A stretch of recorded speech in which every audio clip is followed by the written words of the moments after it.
Muy buenos días o buenas tardes, amados amigos y hermanos presentes aquí en Maipú, Chile, República de Chile. Es una bendición grande estar con ustedes en esta ocasión para compartir con ustedes unos momentos de compañerismo alrededor de la palabra de Dios y su programa correspondiente a este tiempo final. También reciban saludos los que están a través de internet o del satélite o de algún otro medio de comunicación, y que Dios les bendiga también grandemente a todos ustedes que están en otras naciones. Para esta ocasión leemos en la carta de Santiago, el capítulo 2 de la carta a Santiago, Santiago capítulo 2, versos 14 al 26, donde nos dice: hermanos míos, ¿de qué aprovechará si alguno dice que tiene fe y no tiene obras? ¿Podrá la fe salvarle? Y si un hermano o una hermana están desnudos y tienen necesidad de mantenimiento de cada día, y alguno de vosotros les dice, id en paz, calentaos y saciaos, pero no les da las cosas que son necesarias para el cuerpo, ¿de qué aprovecha? Así también la fe, si no tiene obras, es muerta en sí misma. Pero alguno dirá: tú tienes fe y yo tengo obras. Muéstrame tu fe sin tus obras, y yo te mostraré mi fe por las obras. Tú crees que Dios es uno, bien haces. También los demonios creen y tiemblan. Mas ¿quieres saber, hombre vano, que la fe sin obras es muerta? ¿No fue justificado por las obras Abraham nuestro padre cuando ofreció a su hijo Isaac sobre el altar? ¿No ves que la fe actuó juntamente con sus obras y que la fe se perfeccionó por las obras? Y se cumplió la escritura que dice: Abraham creyó a Dios y le fue contado por justicia, y fue llamado amigo de Dios. Vosotros veis, pues, que el hombre es justificado por las obras y no solamente por la fe. Asimismo también Rahab la ramera no fue justificada por las obras cuando recibió los mensajeros y los envió por otro camino, porque como el cuerpo sin espíritu está muerto, así también la fe sin obras está muerta. Que Dios bendiga nuestras almas con su palabra y nos permita entenderla. Nuestro tema para esta ocasión es obra de fe. Obras de fe. Pueden tomar asiento si tienen la bondad. Para poder comprender, entender y ver las obras de fe, tenemos que saber, conocer lo que es la fe. También nos dice la Escritura que la fe no es de nosotros, sino que es un don de Dios. Así como la vida que tenemos no es de nosotros, es un don de Dios. Dice la Escritura que la paga del pecado es muerte, mas la dádiva de Dios es vida eterna en Cristo Jesús, Señor nuestro. La vida eterna es una dádiva de Dios dada a nosotros. ¿Cómo? En Cristo Jesús. Y la fe también es un don de Dios dado a nosotros. ¿Dónde lo conseguimos? En Cristo. Es la fe de Cristo. Y ahora, fe es revelación. A medida que nosotros recibimos la palabra, en la misma forma en que nació la fe de Cristo acá, al oír la palabra, porque la fe viene por el oír la palabra, luego la fe va creciendo a medida que continúa escuchando la palabra. Por lo tanto, ya sabemos cómo es que nace la fe y luego cómo es que crece la fe en la persona. Y a medida que va creciendo la fe de la persona, sucede como el niño, luego que nace, para crecer, tiene que comer, ¿ve? Y ahora el niño, para ir creciendo, encontramos que va comiendo el alimento que le corresponde de acuerdo a la etapa en la cual está viviendo. No le pueden dar un pedazo de carne cuando todavía no tiene un mes. Aún tiene que esperar, ¿cuánto es? Como 6 meses en la mayor parte de los niños, porque su sistema digestivo no está todavía en condiciones para comer carne o cosas así. O sea, tiene que esperar cierta cantidad de tiempo.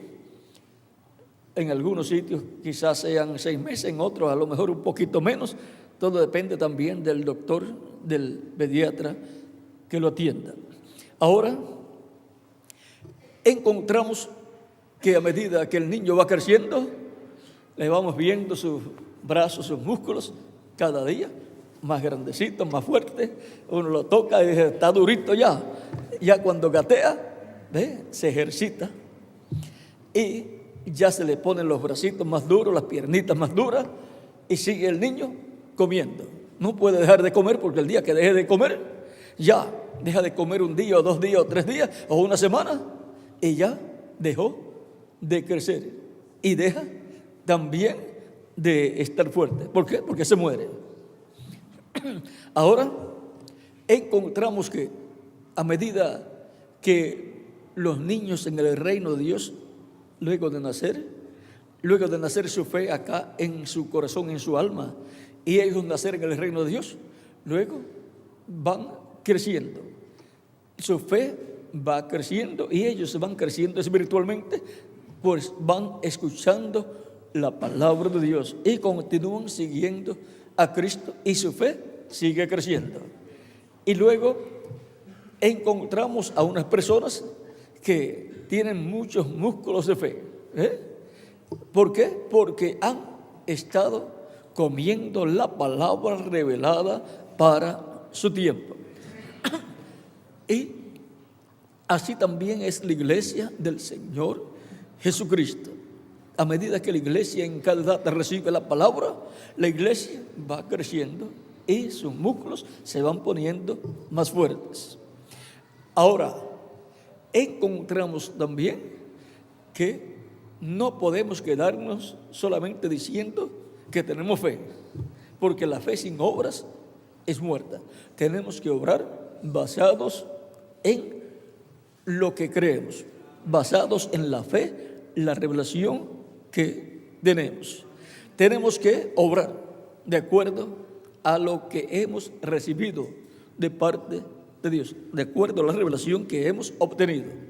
Vean, Abraham creyó a Dios y le fue contado por justicia, pero encontramos que Dios vio la fe de Abraham acá en su alma, pero luego él tuvo que obrar. Si no obraba, esa fe de Abraham permanecía inactiva. Tenía que obrar sobre lo que él creyó. Es que la fe es como el ser humano y como Dios. Dios es trino, Padre, Hijo y Espíritu Santo. Y el ser humano es alma, espíritu y cuerpo. Y la fe también es trina.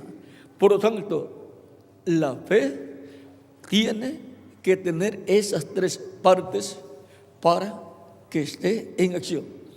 Por ejemplo, si la persona no tiene cuerpo, pues está muerto a esta vida terrenal.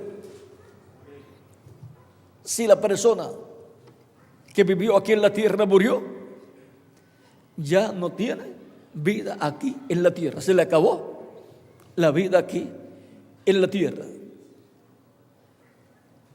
Puede ir al paraíso si era un creyente en Cristo, y si no era un creyente en Cristo, pues entonces va a otra dimensión, a la dimensión donde están los incrédulos a Cristo. los que no verán la vida eterna. Eso es la quinta dimensión llamada el infierno.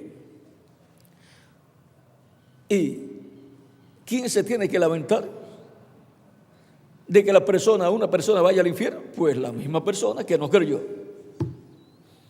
O sea que uno no se puede lamentar por la persona que no creyó y fue al infierno. Fue al lugar que quería ir.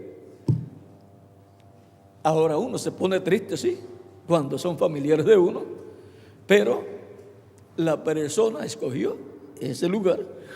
Tuvo años aquí en la tierra, muchas personas, para decidir dónde querían ir. Y no añadieron a su vida la fe de Cristo. No abrieron su corazón para ir y escuchar la predicación del Evangelio de Cristo y que la fe de Cristo naciera en su alma para recibir a Cristo como su único y suficiente Salvador.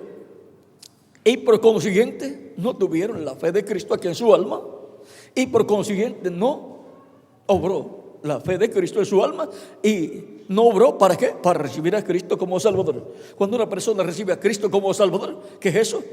La obra de la fe de Cristo que Él recibió acá en su alma. Son obras de fe todas estas manifestaciones exteriores de las personas. Pero hay obras también de incredulidad.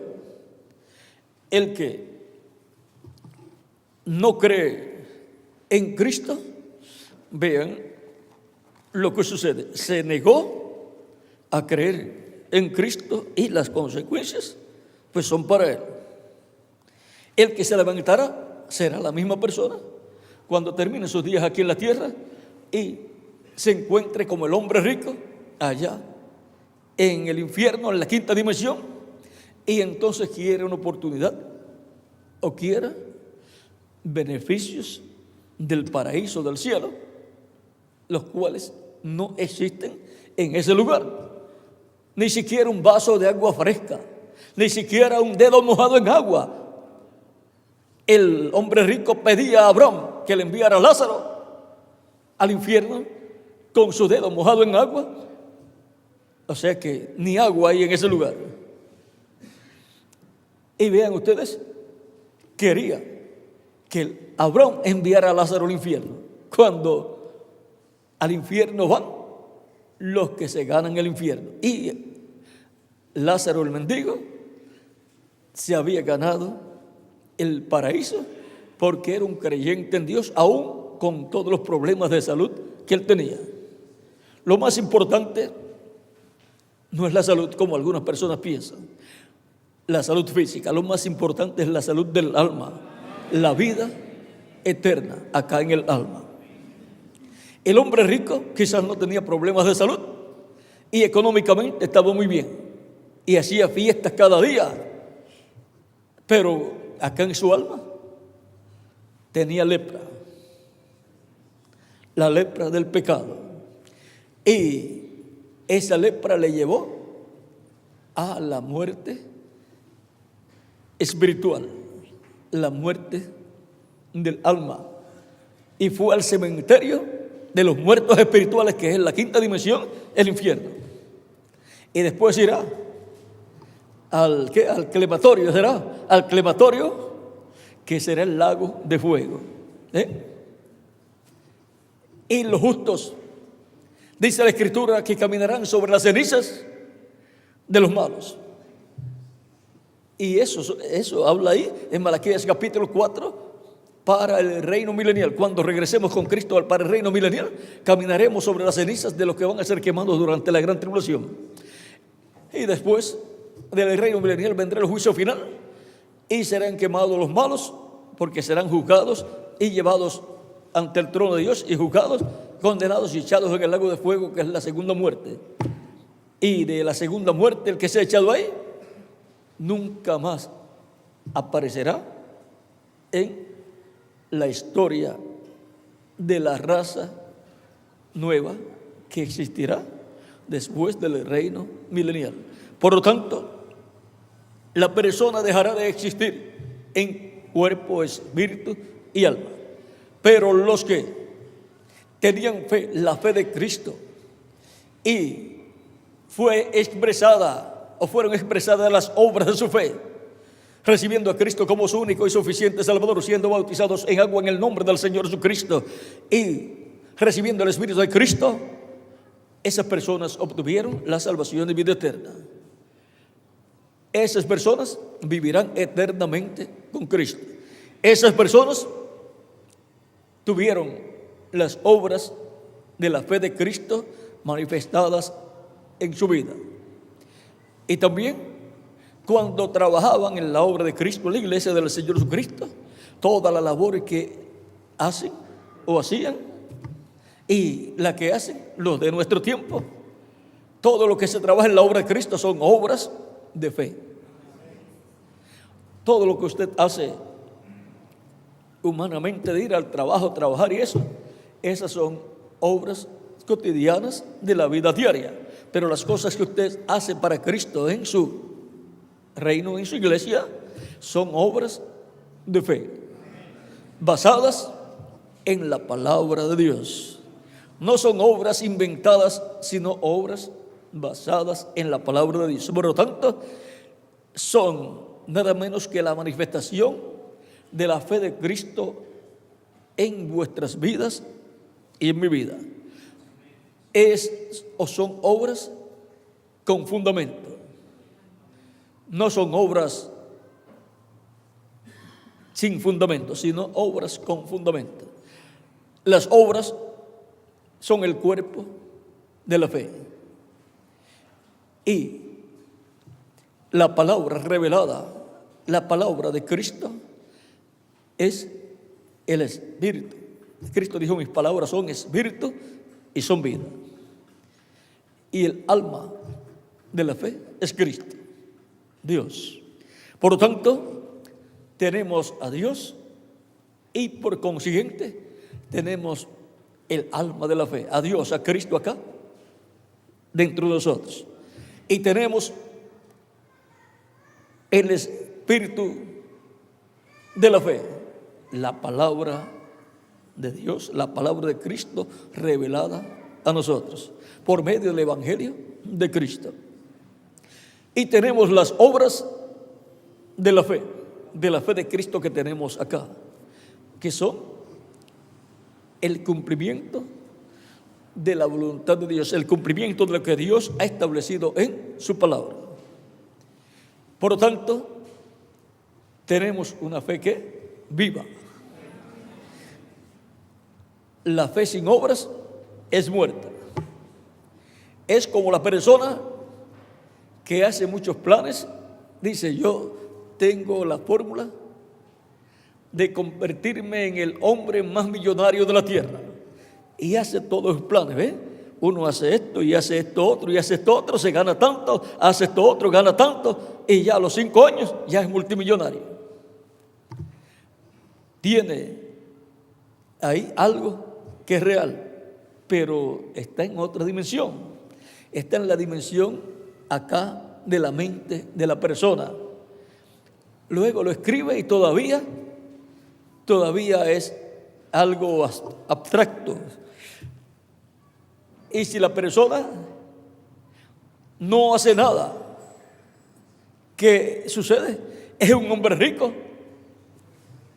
en su imaginación, pero es un hombre tan pobre físicamente porque no tiene las obras que tienen que acompañar todo eso que él pensó.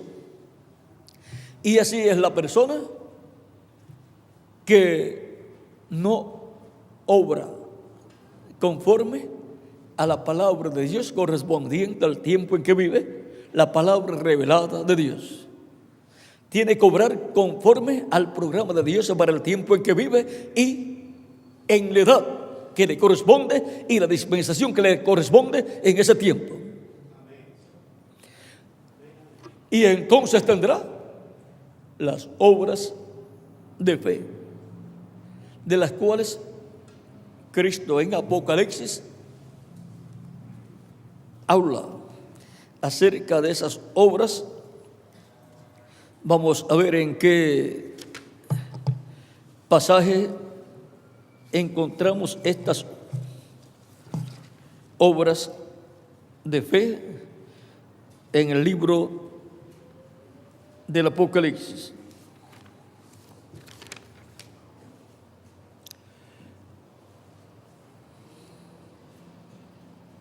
Capítulo 12, verso 19.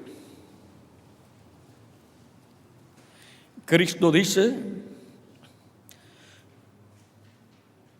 vamos a ver del verso 18 al 19, dice, escribe al ángel de la iglesia en Tiatira, el Hijo de Dios, el que tiene ojos como llama de fuego y pies semejantes al bronce bruñido. Dice esto: yo conozco tus obras y tu amor y tu fe y servicio y tu paciencia, y que tus obras postreras son más que las primeras.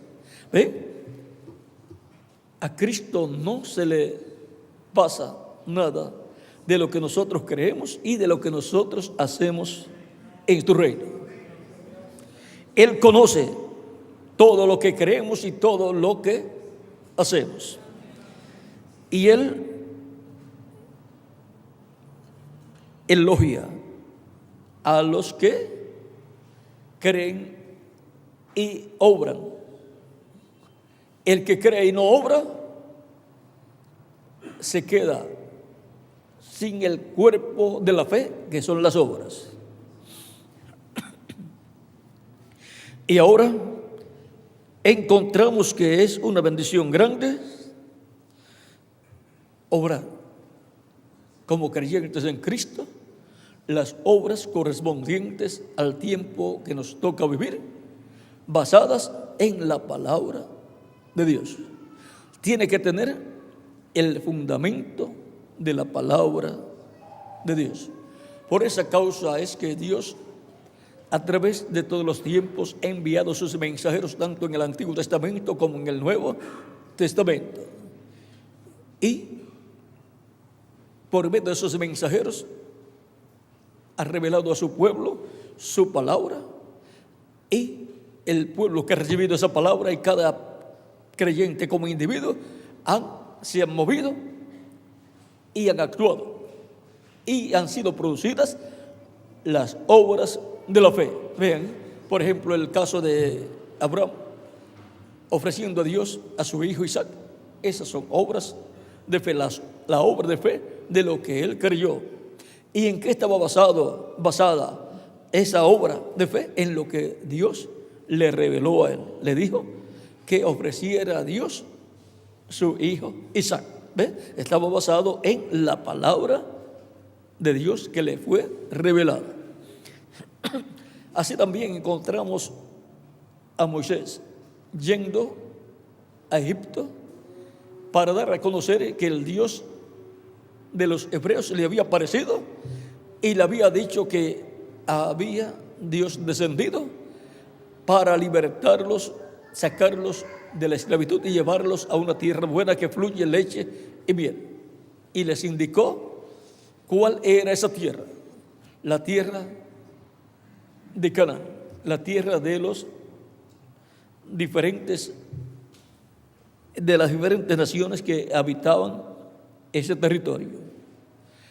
Y Moisés no quería ir. O sea, Moisés ya tenía la revelación, Dios se la dio, pero no quería obrar sobre esa revelación. Pero Dios le dijo: ve. Él le dice: voy yo a ellos y les digo, el Dios de nuestros padres me apareció. Si ellos me preguntan cuál es su nombre, ¿qué les voy a responder? Y Dios le reveló su nombre. Hay pocas personas identificadas en la Biblia que llegaron a conocer el nombre de Dios. Y uno es el profeta Moisés, el otro es Jesucristo, y probablemente el profeta Elías también. Y quién sabe si también el profeta Samuel. Y ven ustedes también, oí por ahí que Josué es lo más probable también, porque Moisés, de acuerdo a la revelación que recibió, le puso por nombre a su siervo, el cual desde joven estaba sirviéndole a Moisés. ¿Cómo se llamaba? O sea, se llamaba el servidor de Moisés, que siempre estaba allí en el tabernáculo trabajando, y después vino a ser el general del ejército de los hijos de Israel. Y lo encontramos ya con un nombre nuevo que Moisés le colocó. Josué significa Salvador, Redentor. Y con ese nombre es que entrarían a la tierra prometida. Ese era un buen nombre para Moisés también, ¿verdad, Miguel? Un cambio de nombre para Moisés, pero Moisés tuvo ciertos problemas y se quedó solamente con el nombre que tenía que ver con la salida del pueblo hebreo de Egipto. ¿Qué significa Moisés, Miguel? Sacado de las aguas. ¿Y qué fue lo que Dios hizo con el pueblo hebreo? Lo sacó de las aguas del pueblo egipcio. Porque aguas te representa pueblos, naciones y lenguas. Y sacó a Israel de Egipto, de las aguas egipcias, de la nación egipcia. ¿Ven? Y entonces el mensajero tenía un nombre que tenía que ver con la obra que Dios iba a hacer.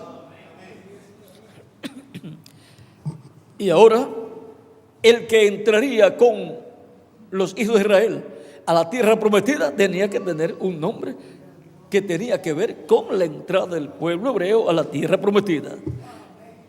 Josué significa Salvador, Redentor.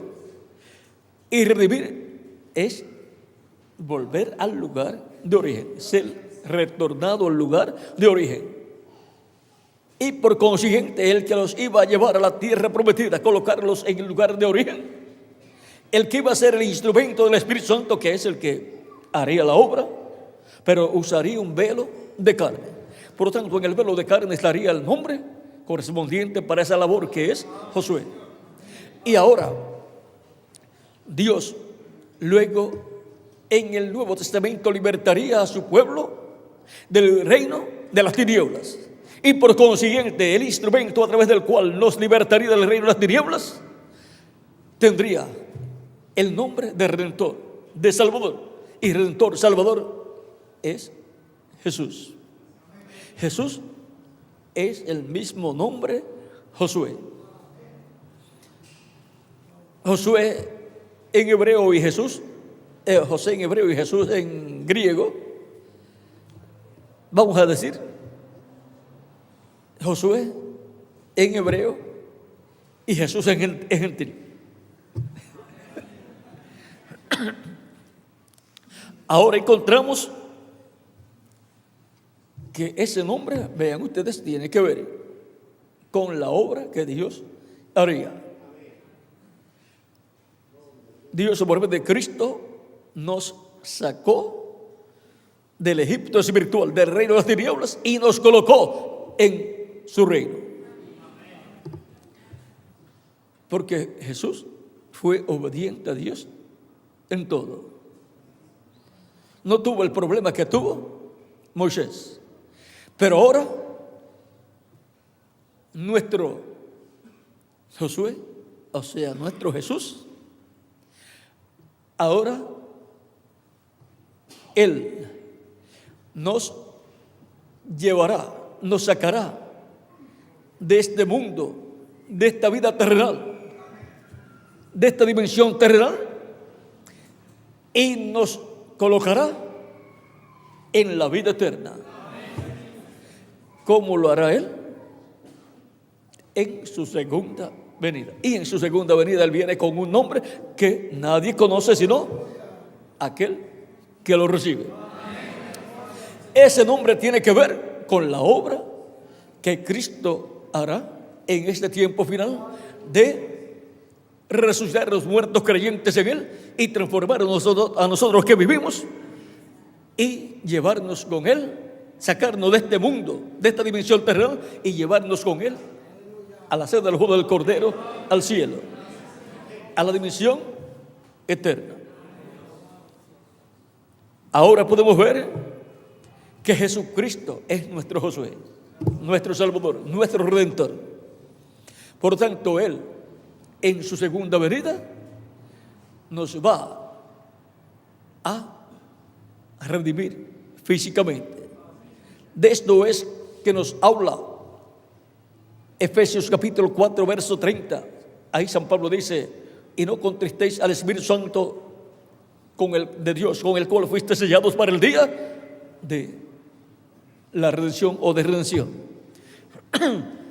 Pero ya Cristo no hizo la redención, claro que sí, pero en su segunda venida a todos los sellados con el Espíritu Santo, a todos los nacidos de nuevo, Él los redimirá físicamente. ¿Y qué es la redención física? En Romanos capítulo 8 nos dice cuál es esta redención física. Capítulo 8 de Romanos, versos 18 en adelante, dice: porque tengo por cierto que las aflicciones del tiempo presente no son comparables con la gloria venidera que en nosotros ha de manifestarse. O sea, las glorias venideras que han de manifestarse en nosotros cuando recibamos el cuerpo eterno. Ahí todas serán glorias. Pero mientras estamos en este cuerpo físico, hay sufrimientos físicos. Y eso es normal, porque el ser humano cuando pecó perdió la vida eterna y el derecho a la vida eterna y perdió todas las bendiciones de Dios. Y entonces le vinieron todos los problemas. Sigue diciendo: porque el anhelo ardiente de la creación es el aguardar la manifestación de los hijos de Dios. O sea, guardar la manifestación de los hijos de Dios en cuerpos eternos, en cuerpos glorificados. Porque la creación fue sujetada a vanidad, no por su propia voluntad, sino por causa de la que la sujetó en esperanza. Porque también la creación misma será libertada de la esclavitud de corrupción. ¿Será libertada de qué? De la esclavitud de corrupción. Será libertada de la vida temporal o temporera. Y si será libertada de la vida temporal o temporera, entonces entrará a vida eterna.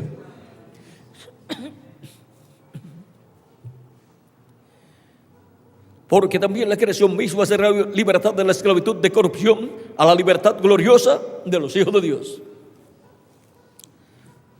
Porque sabemos que toda la creación gime a una, y aún está de parto hasta ahora, y aún está con dolores de parto hasta ahora.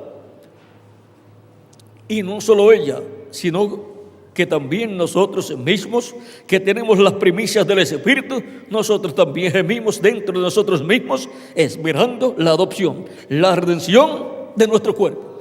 ¿Qué es la adopción? La redención del cuerpo, nuestra transformación, en donde obtendremos el cuerpo inmortal, incorruptible y glorificado, como el cuerpo glorificado de Jesucristo, y joven como el cuerpo glorificado de Jesucristo, y para los muertos en Cristo, la resurrección de ellos en cuerpos glorificados, en cuerpos eternos y jóvenes para toda la eternidad. Esa es la libertad gloriosa de los hijos de Dios. Esa es la redención del cuerpo. Esa es la adopción. Y ahora, esto va a ser ¿para quiénes? Para aquellos creyentes en Cristo, nacidos de nuevo, aquellos sellados con el sello del Dios vivo. En palabras más claras, para las vírgenes prudentes que tenían aceite en sus lámparas. Las vírgenes insensatas que no tenían aceite en sus lámparas no serán transformadas, sino que pasarán por la gran tribulación. las que estén en esta tierra viviendo, y las que vivieron en otras edades y murieron, esas personas no van a resucitar en cuerpos glorificados en este tiempo final, cuando Cristo resucite a sus escogidos. Esas personas quedarán para la resurrección segunda, que será después que termine el reino milenial.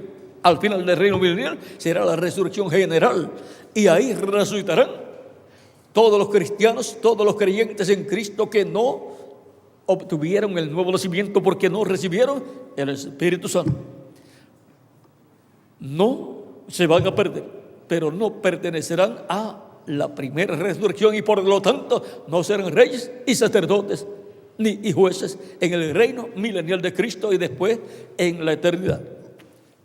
Por lo tanto, los que resucitarán en cuerpos glorificados serán aquellos que recibieron el nuevo nacimiento, nacieron del agua y del Espíritu, obtuvieron el nuevo nacimiento, obtuvieron el Espíritu Santo, y por consiguiente entraron al reino de Dios.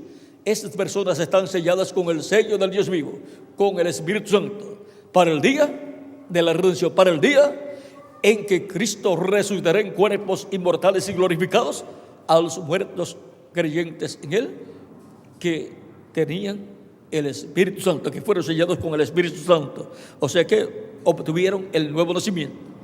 Y a nosotros los que vivimos nos transformará en este tiempo final.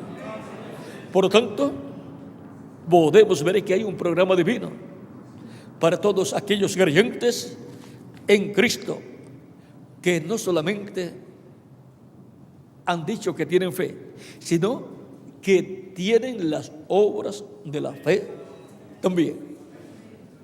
Por lo tanto, es importante tener las obras de fe, las obras de la fe de Cristo, no solamente de palabras, sino de hechos también. Por lo tanto, adelante trabajando en la obra de Cristo, expresando las obras de la fe de Cristo, que las obras de la fe de Cristo sean expresadas a través de cada uno de ustedes y también de mí, y que Cristo nos acompañe todos los días de nuestra vida y nos use grandemente en su obra en este tiempo final, siempre con la manifestación de las obras de la fe en nuestra vida, mostrando que tenemos una fe viva, porque una fe viva es una fe que tiene obras. Que Dios les continúe bendiciendo a todos y adelante sirviendo a nuestro amado Señor Jesucristo. Por lo tanto, todos necesitamos tener fe expresada. Necesitamos tener fe con obras. Eso es fe en acción, fe viva, fe que muestra sus obras, fe que produce obras divinas. No creer, eso es fe negativa. Incredulidad es fe negativa. Y creer en Cristo es fe positiva. Por tanto, el que tenga fe negativa, pues todo lo que recibirá será negativo. El que tenga fe positiva, fe en Cristo, todo lo que recibirá será positivo. Vida eterna con Cristo en tu reino eterno para vivir con Él, jóvenes, por toda la eternidad, como reyes y sacerdotes y jueces también, para así pertenecer al gabinete de Cristo, de ese reino que Él establecerá en este planeta Tierra. Por eso es que dice la Escritura que hemos sido lavados con la sangre de Cristo. Cristo nos ha limpiado con su sangre, nos ha limpiado de todo pecado y nos ha hecho para nuestro Dios reyes y sacerdotes, y reinaremos sobre la tierra. Eso está en Apocalipsis capítulo 1, versos 5 al 7, y también en Apocalipsis capítulo 5, versos 8 al 11, y capítulo 20 del Apocalipsis, versos 4 al 6. Así es como tenemos una fe viva, una fe con obras de fe. Ha sido para mí un privilegio grande estar con ustedes en esta ocasión, dándoles testimonio de nuestro tema, obra de fe. Obras de fe. Hemos visto lo que son las obras de fe y hemos visto que sin obras la fe está muerta, pero con obras de fe la fe está viva. Es una fe viva acá en nuestra alma. Muchas gracias por vuestra amable atención, amables amigos y hermanos presentes aquí y los que están en otras naciones. Que Dios les bendiga y les guarde a todos, y con nosotros el reverendo Robert Clark para continuar.